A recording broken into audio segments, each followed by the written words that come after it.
Can you start out by telling us your name and spelling it for us? Sure. My name is Tom Lacey, L-A-C-E-Y is the last name. And Tom, what's your connection to Kent State? I was a student, it was my freshman year in 1970 at Kent State. I was acquainted with Allison Krauss, knew her a few weeks before all hell broke loose on campus. I did not know her last name at the time, but she and Barry were part of a informal group that would get together sometimes. So that was my freshman year. I had transferred to Kent from Columbus College of Art, where I was attending on a scholarship that lasted 1 year, and I decided I wanted to go to liberal arts school, and so that's how I ended up at Kent. And what are your memories of the 4 days in May, 1970? Memories of 4 days in May, there's several of them. They're kind of scattered. But the first day, which I believe was a Friday, when all hell broke loose downtown, coincidentally, a group of us had planned for some time a little escapade in the education building where we had a squirt gun shootout. This is at 10 o'clock at night. This was later transmogrified into a story about armed students taking over the education building. It actually appears in Michener's book. But that's what was actually going on. There were about 4 of us. So we weren't involved with what was going on downtown. We heard about it later. And then the next day was the huge demonstration on campus. And it continued into the evening. That's when the National Guard came out. I believe, no, that was the following night. That was Sunday. So Saturday was when the ROTC temporary structures that had been built during World War II got torched. And I was an eyewitness to that. And one of the interesting memories I have of that was the fire hoses, which had not been used. These are huge hoses, about 18 inches in diameter. And they were kind of brittle. And there were some activists there who were prepared for this. These are the fire hoses they were trying to use to put out the fires. These buildings, fire died down for a while, but whether there's been some controversy or whether some kind of accelerant had been poured on them later, there have been conspiracy rumors about campus police or other agents being involved in making sure the buildings burned down. They didn't all burn down, first of all. Secondly, I suspect that was not the case. At any rate, what we were doing was trying to keep the fires from being put out by cutting holes in the hoses. So I remember that. There was also an incident with a stupid attempt to burn down what was not an ROTC structure, but some wooden shed that sports equipment was carried in. And it was just pointless, and it endangered some of the surrounding trees. So some of us tried to get that fire out before it could spread. So those are some memories I have of that. Would have been Saturday night, I believe. And then Sunday night was when they had a sit down in the middle of I guess it's Stowe Street. I can't remember the name of the street right now, right in front of campus. And that National Guard had been called out by the governor by that time. National Guard, as many people will point out, had been previously, there was a national trucker strike going on at that time, and the National Guard had been involved in allowing strikebreakers basically to go through up and down Ohio. So some of them had been probably 48, 72 hours without any sleep. And here they are confronted with people blocking a major thoroughfare at a major college campus in Ohio. And they arrested, I think, about 40 people, as I recall. I had gone back to my dormitory, so some of my friends did get arrested that night. And so that's Saturday or Sunday. And then Monday morning, that was the 4th.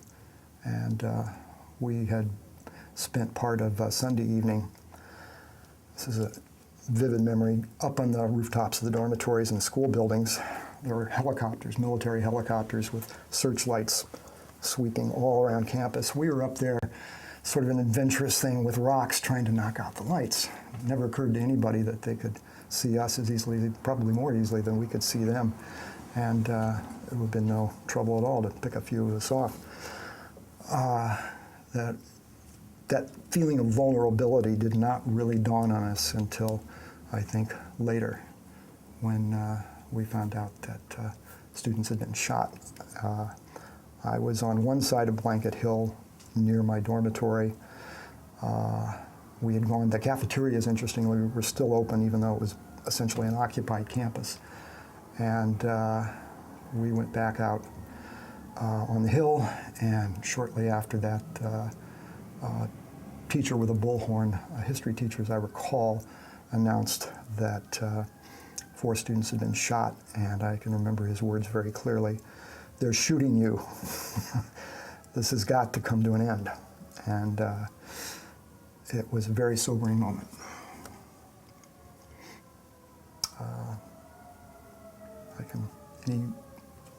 How would you like me to proceed on this?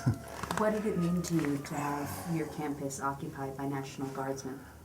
Well, we resisted as best we could. There were all of these announcements from the Guard over, they'd been shooting tear gas at us all day, and those that knew what they were doing, I may have done this myself a couple times, if you got downwind, you could, and you had gloves on, you just pick them up and throw them back.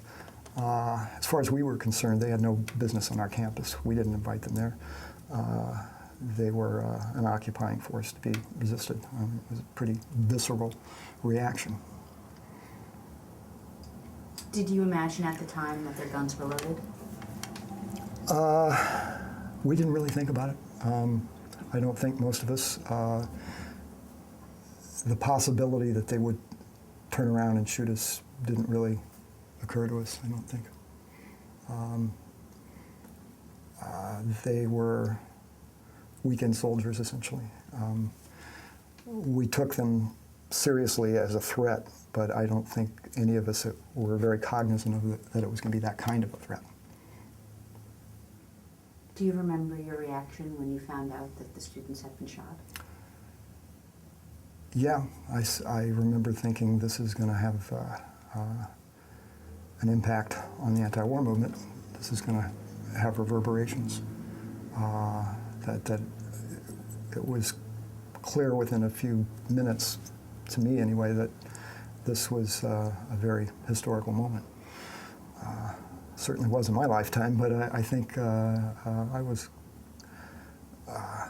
It was.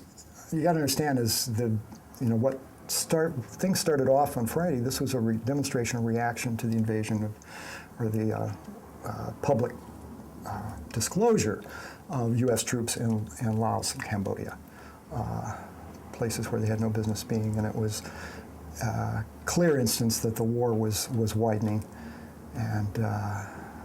and so we felt that we were part of an international force, basically trying to pull back the dogs of war.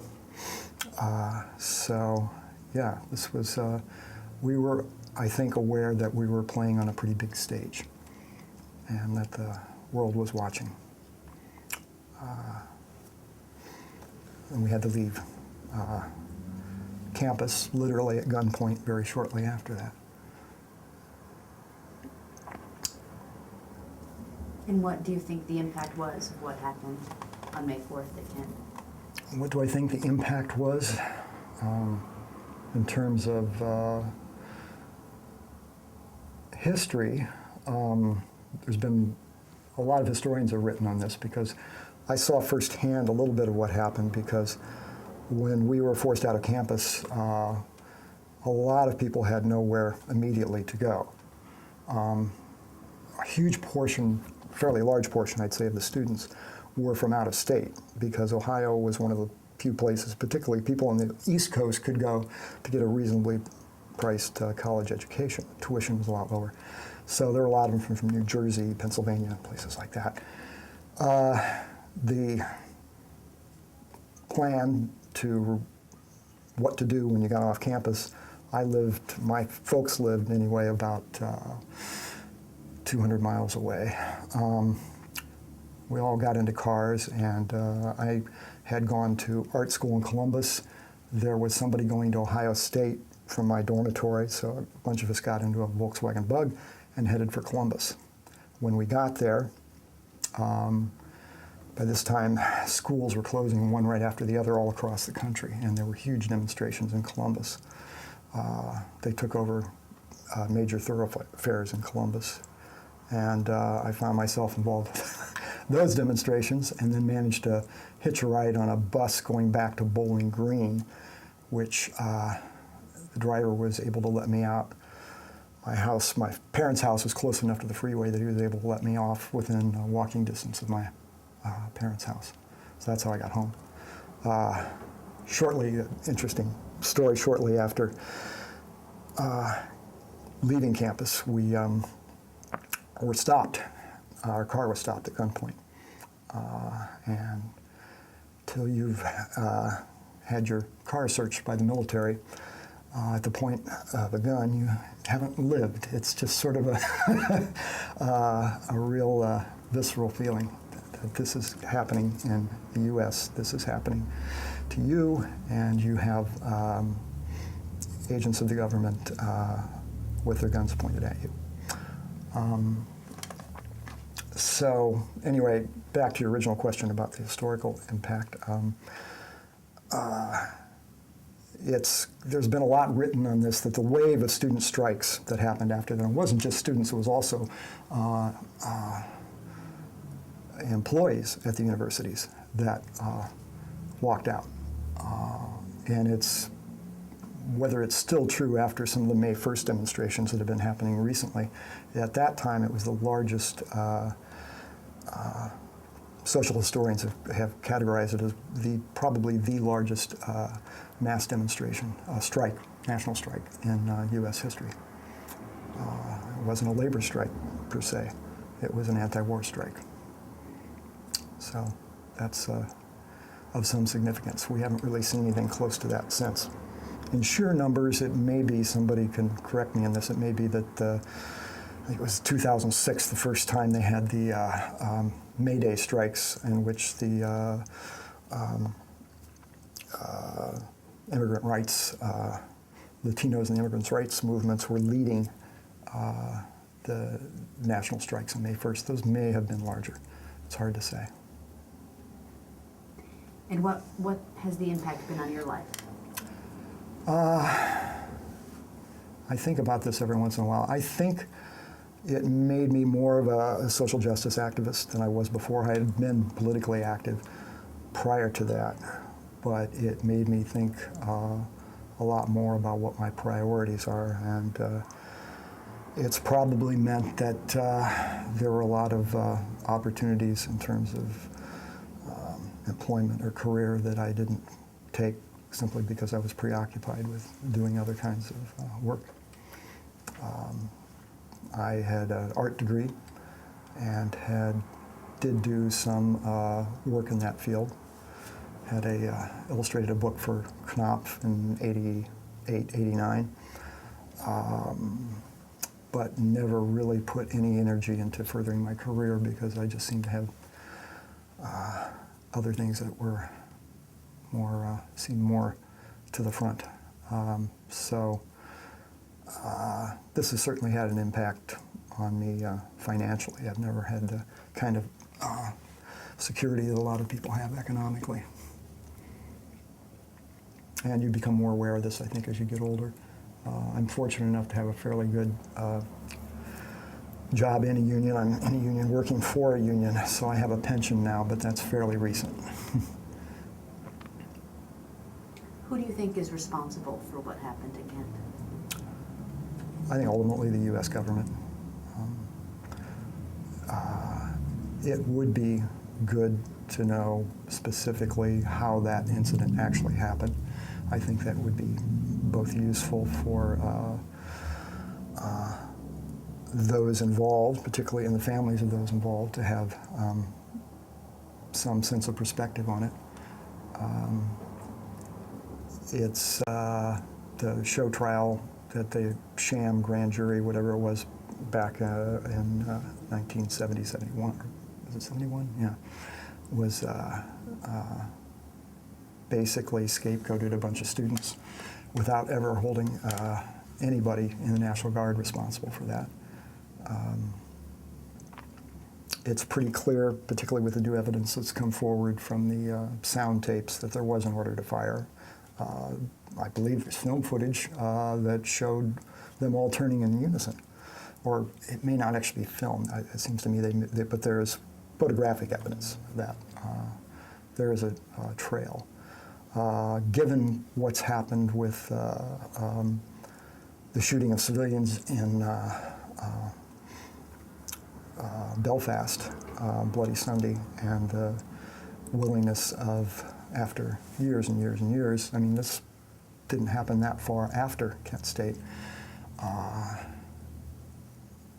and there has been some attempt to at least recognize that the military, and in fact, I think they were was a specific division of the British military was responsible for that, and that it, to some degree, was planned. It was not spontaneous.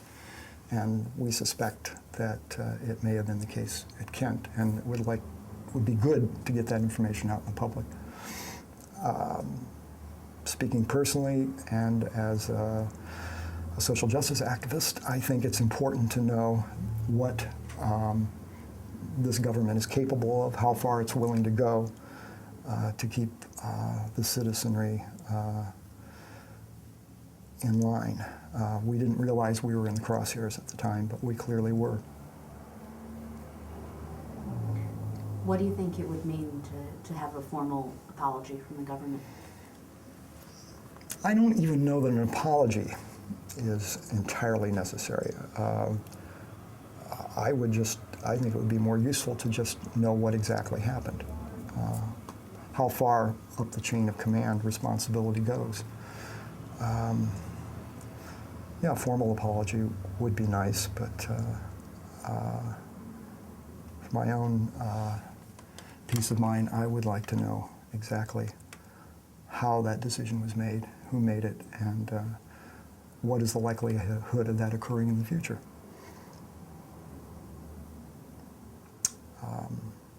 And again, I remember as the incident receded in history, sometime in the early 80s, or maybe in the late 80s, early 90s, a person younger than myself found out that I was at Kent State and said, "Wow, you were at Kent State? Were you there then?" I said, "Yes, I was. I was out there." "And they shot at you?" And I said, "Yes, the National Guard shot at us." And he said, "What happened?" And I said, "They missed."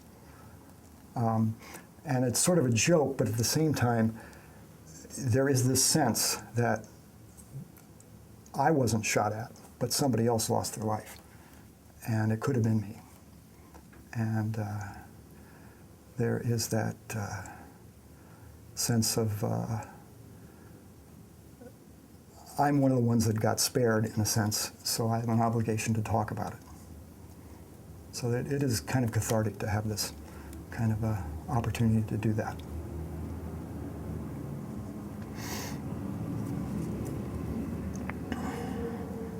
Why do you think it's important to share your story with younger generations? Well, I've been working recently. I'm currently an officer with the Peace and Freedom Party in California. We're a ballot status party, a left socialist party in California. And we've been active with the attempt to get the ROTC out of the public schools in California. We feel that they prey on youth, and particularly youth who don't have a lot of other opportunities economically, and in this recession they're being drafted into the Army, a lot of them directly into the National Guard at an alarming rate, increasingly alarming rate. And so I think it's really good if the youth can get some taste of what their future looks like, what kind of thing that they might find themselves involved with. My father was a captain in World War II, was a decorated officer, but he came to see what was happening, and a Republican. Later in life, he came to see that what had happened with the U.S. military was not something that he, as a young man, would ever want to be involved with. And so this country's changed since World War II, not necessarily for the better. And I think the youth need to get some sense of perspective on that, and they don't necessarily get it yet. A lot of them do. We see an increasing amount of student activism, particularly around the immigrants' rights issues. And of course, with what's happening to the universities and colleges, and for that matter, the public schools, with the budget cuts, a lot of students are becoming directly active. And they get the connection between the cuts in services for public workers and for public schools, and the ongoing increases in the budget for war.